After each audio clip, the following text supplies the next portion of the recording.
राधे राधे। मैं अपनी पिछली वीडियो में आपको वास्तु का संक्षिप्त वर्णन और वास्तु के तत्व, उनकी किस दिशा में कितनी हाइट होनी चाहिए, कहाँ कम हाइट होनी चाहिए, कहाँ ज़्यादा ये ओपन स्पेस कहाँ ज़्यादा होना चाहिए, ये सब बता चुकी हूँ। आज मैं आपके लिए लाई हूँ वास्तु मास्टर चार्ट, जो आपको फैमिली मेम्बर्स की एनर्जी के बारे में बताएगा कि किस दिशा में फैमिली के किस मेंबर का रूम होना चाहिए। आज मैं उसके बारे में आपको बताने जा रही हूँ। अब हम डायरेक्शंस लिखते हैं: नॉर्थ, साउथ, ईस्ट, वेस्ट। अब नॉर्थ और ईस्ट के बीच में जो डायरेक्शन आती है वो उसको नॉर्थ ईस्ट कहा जाता है।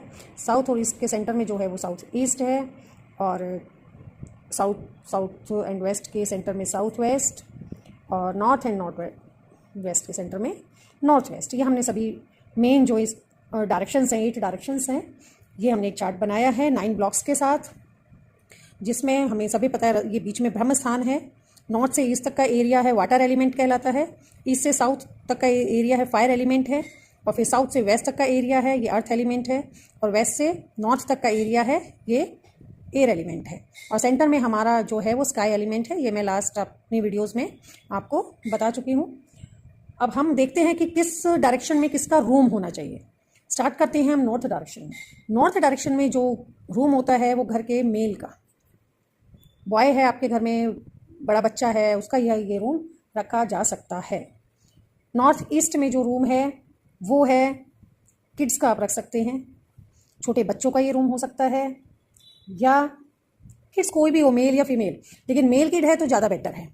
बाकी मेल फीमेल किड रूम ये हो सकता है, या बड़े बुजुर्गों का रूम भी हो सकता है, ओल्ड पर्सनस का। वैसे तो ये मंदिर का स्थान है, यहाँ पे हम पूजा, लेकिन फिर भी अगर यहाँ नॉर्थ ईस्ट में मान लो आपका बेडरूम आ रहा है, तो यहाँ पे घर के जो वृद्ध हैं, ओल्ड पर्सनस है, उनका बेडरूम हो सकता है। कभी भी नॉर्थ ईस्ट में कपल, एक यंग कपल को नहीं रहना चाहिए, वरना जीवन में बहुत प्रॉब्लम्स आती हैं, उनके रिलेशनशिप में बहुत प्रॉब्लम्स आती हैं।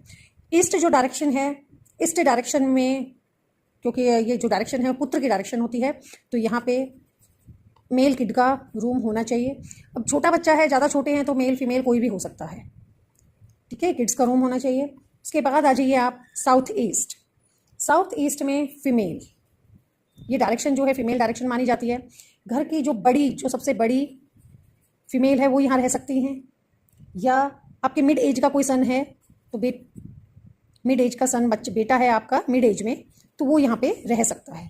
तो ये जो डायरेक्शंस है नॉर्थ से लेकर साउथ ईस्ट तक, यहाँ मेल, फिर किड्स का रूम या ओल्ड पर्सनस का रूम यहाँ हो सकता है। यहाँ पे मेल किड का रूम, अगर फीमेल छोटी है, गर्ल है, बहुत छोटे बच्चे हैं, तो हो सकता है फीमेल का भी। नेक्स्ट है एल्डर फीमेल होनी चाहिए, या सन, बेटा आपका है और मिड एज में है तो वो बेटा भी आपका यहाँ रह सकता है। उसके बाद आप आइए यहाँ साउथ में आइए, या तो मेल रहे या हेड ऑफ द फैमिली का bedroom, head of the family, उनका बेडरूम यहाँ होना चाहिए साउथ में। साउथ में देखिए, साउथ और साउथ वेस्ट जो है ये हेड ऑफ द फैमिली के ही रूम यहाँ पे होने चाहिए। जो भी यहाँ पे रहेगा घर में, उनकी बातें सब मानेंगे, उनके निर्णय को सब सुनेंगे। तो घर में हेड ऑफ द फैमिली का अर्थ यहाँ पे है जो घर को चला रहे हैं। देखिए बड़े बुजुर्ग जो हो जाते हैं, जहाँ हेड ऑफ द फैमिली हम एंड टाइम तक भी अपने जैसे पिताजी को मानते हैं, वो अच्छी बात है, मानते हैं तो, लेकिन हेड ऑफ द फैमिली का अर्थ वास्तु में लिया जाता है जो उस घर को चला रहा है, घर को चलाने के लिए वो पैसा कमा के ला रहा है, तो उसको हेड ऑफ द फैमिली का यहाँ पे दर्जा दिया जा रहा है। यहाँ पे, और यहाँ पे भी आप head of the family,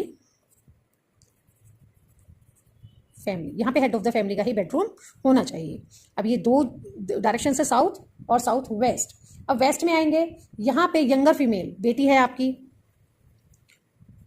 unmarried है, बेटी है, उनका आप कर सकते हैं। यंगर किड्स कोई भी हो सकता है, बेटे का भी हो सकता है यंगर, या बेटी का, ठीक है। वैसे यंगर फीमेल के लिए ये रूम बेस्ट है।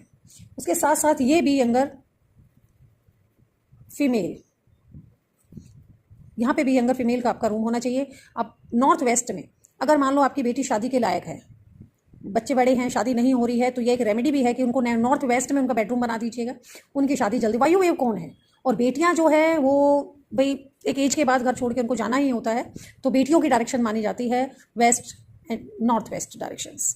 तो यहाँ पे अगर बेटे सोएंगे तो घर में नहीं रुकेंगे, अगर ये बेडरूम अगर आप अपने बेटे का बनाते हैं तो वो घर में नहीं रुकेंगे, अब वो बाहर ही रहेंगे। वो कुछ कहीं ना कहीं सेटलमेंट उनकी ऐसी हो जाएगी, घर से बाहर वो रहना शुरू कर देंगे, कहीं दूर ट्रांसफ़र हो सकती है, जॉब लग सकती है बिजनेस के पर्पज से, मतलब वो घर में उनका टिकाव नहीं रहेगा।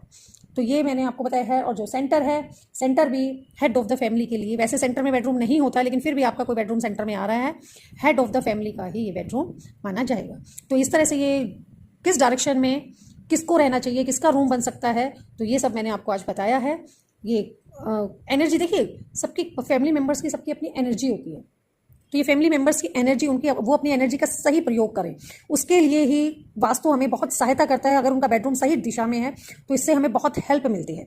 अगर साउथ वेस्ट में अगर आप बेटी को या बेटे का बेडरूम अपना बना देते हैं तो वो अपने माता पिता के ऊपर अपने ऑर्डर चलाने लग जाएंगे, उनके अंदर डोमिनेटिंग पावर ज़्यादा आ जाएगी। मे भी वो जीवन में तो करियर में सक्सेस हो जाएंगे, करियर तो उनका बन भी जाए, क्योंकि साउथ वेस्ट डायरेक्शन जो है करियर के लिए भी है, साउथ साउथ वेस्ट। लेकिन वो एक कहने को मैं ये कहूँगी कि आज्ञाकारी बच्चे नहीं बन पाएंगे।